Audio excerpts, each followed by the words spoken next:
देखिए, शायरी का मामला ये है कि जब कोई शख्स तख्लीक करता है और वो नज़्म और ज़ब्त के दायरे में तख्लीक करता है तो उसको ज़हनी तौर पे मुनज़्ज़म होना पड़ता है, चाहे कि वो जैसा भी लावाबारी हो बाहर की दुनिया में। और ये बात कामरान नदीम के हवाले से मैं कहूँ, क्योंकि उन्होंने अपने दिवाचे में लिख रखा है और ये इसका भी सेहरा आपकी तरफ जाता है वहशत ही सही में, कि वो अपनी चीज़ें यकजा नहीं करते थे और इधर उधर बिखरी पड़ी रहती थी और वो किताब इकट्ठी नहीं कर पा रहे थे। और इसमें फरहा का बड़ा हाथ था कि वो गलगलाती भी नहीं, और उन्होंने धमकाने का लफ्ज़ भी इस्तेमाल किया है उसमें। तो वो धमकाना हमें भी मालूम है, हम भी कोई 33 बरस से धमक रहे हैं। तो मेरा ख़्याल है उसमें वो सिलसिला बड़ी मोहब्बत का है। लेकिन उनकी वफ़ात की मेरी एक मुलाकात कामरान से हुई। अच्छा, वो एक किताब है, मैं आप सब लोगों को दावत दूंगा अगर कभी नज़र से गुजरे। गुरदीफ की एक किताब है, 1960s में छपी थी, मीटिंग्स विद रिमार्केबल मैन। और ये वो किताब है कि उसका ट्रेवलॉग है, वो चलता है और मुख्तलिफ लोगों से मिलता है। किसी से एक बार भी मिलता है, जब मुतासिर हो जाता है तो उसके बारे में कुछ ना कुछ लिख छोड़ता है, उसकी याददाश्तें लिख छोड़ता है। तो मैं भी कामरान नदीम को अपनी उन मीटिंग्स के हवाले से रिमार्केबल मैन में शामिल करूँगा। मेरी उनसे एक ही मुलाकात हुई और आप चाहें अच्छा माने ना माने, आफ्ताब का मत बड़ी मोहब्बत से मुझे ले गए थे। राज साहब आए हुए थे, उनकी बेटी के पास हम गए और वहाँ कामरान नदीम आ गए, यहीं न्यू जर्सी में, तकरीबन 2013 या 14 की बात होगी। तो वहाँ कोई 2-3 घंटे उनसे गुफ्तगू रही। और जब 2 मोतबर शख्सियतें, बल्कि मैं तो आफ्ताब को भी शामिल करके कहूँगा 3 मोतबर शख्सियतें इकट्ठी, उनको खुद यकीन नहीं आ रहा इसको यकीन नहीं आ रहा। तो एक बहुत उम्दा महफिल रही। और मैं वहाँ से आया तो मुझे ध्यान है, राज साहब का तो हमें मालूम कि रफ़ीउद्दीन राज साहब बहुत बड़ा नाम हमारी अदब के, हमारे अहद का, लेकिन मैं वहाँ से नदीम की यादें लेकर आया। क्या बात है। और उसके बाद किताब भी देखी और फिर किताबों के बाद एक बात मुझे याद आती है, अच्छी चीज़ें आप पढ़ते रहें तो जहन में कुछ मुझे जुमला खटक, ये जो आपने काम किया है ना इसके हवाले से, तो मैंने कहा मैंने कहीं पढ़ा था कि इस किस्म का अमल का क्या डेफिनेशन होती है। तो मुझे याद आया कि प्रॉफिट एक किताब है खलील जबरान की, तो उसमें मुझे लिखता है कि love knows not its death until the hour of separation. ठीक है, love knows not its death until the hour of separation. तो ये जो आपका काम है beyond the hour of separation, this is the true love. तो ये सारा बहुत बड़ा काम है, ये चीज़ें इकट्ठी करना। आपने वासिफ साहब बात की पैराडाइज लॉस्ट की, और तर्जुमा यहाँ भी पढ़ा है, हमारे वाले शौकत वास्ती ने पूरा तर्जुमा उसका किया है फिरदौसी गुंगश्ता के नाम से, पैराडाइज लॉस्ट।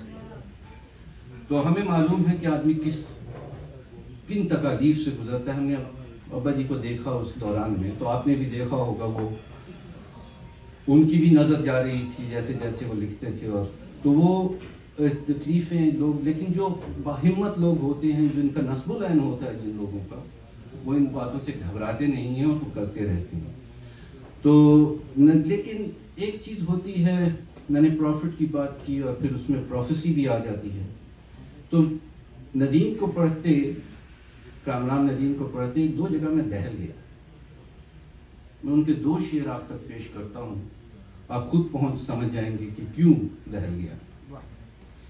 कि अब अपनी ज़ात के ज़िंदा में भी दम घुट रहा है।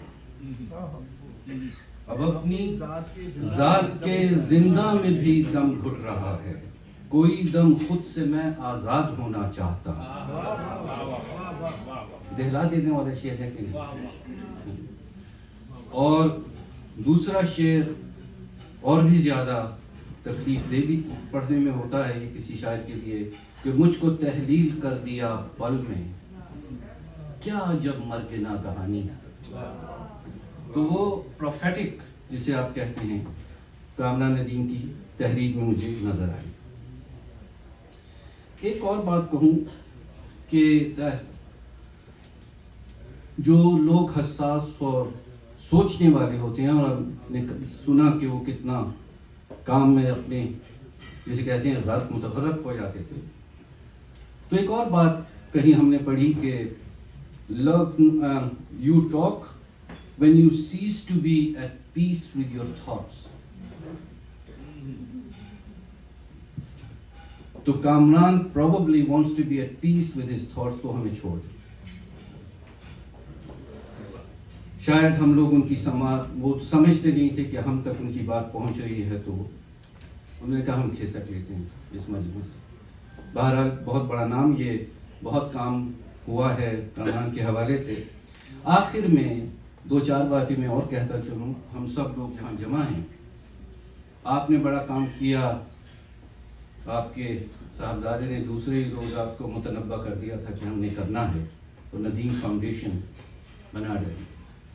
हुमैरा बहन यहाँ बैठी हुई हैं, इनका बड़ा काम है, और हर साल ये ज़फ़र ज़ैदी को हम जैसे लोगों को इकट्ठा करके याद कर। बात यह है कि ऐसे डेडिकेटेड लोग उन शुअरा को, उन तख्लीक़कारों को ज़िंदा रखे हुए हैं दियार खैर में, लेकिन बहुत से ऐसे नाम हैं जो दियार खैर में चले गए और जिनका नाम हमें अपने दरमियान ज़िंदा रखना चाहिए। और ये भी एक चीज़ कहता हूँ कि ये जो फाउंडेशंस हैं और ये जो तंजीमें हैं, उन्हें काम करना चाहिए। मैं चंद नाम आप तक पहुँचाता हूँ जो इंग्लिस्तान और यहाँ एक बहुत उम्दा शायर हुआ करते थे और हैं मेरी जहन में, हनीफ अख्तर साहब। अब नहीं, उनका काम है हनीफ अख्तर। हाँ, यही मैं कह रहा हूँ कि उनका नाम महव होता जा रहा है, और यही मेरी वो तमाम इस बात की गुफ्तगू है। साकी फारूकी बहुत बड़ा नाम था, हमने बड़ा वक्त गुजारा उनके साथ लंदन में। उन्हें गए भी 2-1.5 बरस हुए हैं, और ऑलरेडी जो उनका है जिक्र, उसमें वो तवानाई नहीं है जो होनी चाहिए। आशूर काज़मी, बख्श लाइलपुरी, और हमारा एक बहुत अजीज़ साथी हफीज़ जौहर, अगर आपने उसे पढ़ा हो। तो ये लोग ऐसे हैं जिनको हमें किसी तरह, हम लोग जो बाहर के रहने वाले तख्लीक़कार हैं, हमें कुछ हैसियत करना चाहिए ऐसी कि इन लोगों को हम ज़िंदा रख सकें, इनके काम को ज़िंदा रख सकें। उनके काम आप कर रही हैं नदीम कामरान के लिए, ज़फ़र ज़ैदी के लिए, तो इस तहरीक को ज़रा फैलाया जाए। और इस दिन में थोड़ी सी गुफ्तगू होनी चाहिए कि और जो तख्लीक़कार हैं जिनके या तो कोई ऐसे काम और जदोजहद करने वाले लोग नहीं, उनके लिए हम लोग क्या कर सकते। तो ये भी एक मेरा बयान है। बाकी 2-4 शेर नदीम के सुनाता चलूँ जो मुझे बहुत पसंद हैं, उस पर हैं। और मंजर हैं बहुत चश्मे खरीदार में आप, क्या उम्दा मतला है। और मंजर हैं बहुत चश्मे खरीदार में आप, ख्वाब बिकते ही नहीं चश्मे खरीदार में आप। ये मैंने गलत लिख दिया, आपको याद है? वो सरबुरीदा चांद भी गरूब हो गया मगर, क्या अच्छा शेर है, जरा सुनिए।